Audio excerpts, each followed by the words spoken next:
والا عذاب ہوگا۔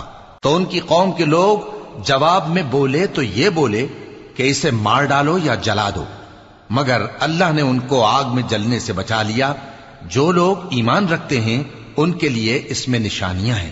اور ابراہیم نے کہا کہ تم جو اللہ کو چھوڑ کر بتوں کو لے بیٹھے ہو تو دنیا کی زندگی میں باہم دوستی کے لیے، مگر پھر قیامت کے دن ایک دوسرے کی دوستی سے انکار کر دو گے اور ایک دوسرے پر لعنت بھیجو گے، اور تمہارا ٹھکانہ دوزخ ہوگا اور کوئی تمہارا مددگار نہ ہوگا۔ بس ان پر ایک لوط ایمان لائے اور ابراہیم کہنے لگے کہ میں اپنے پروردگار کی طرف ہجرت کرنے والا ہوں، بے شک وہ غالب ہے، حکمت والا ہے۔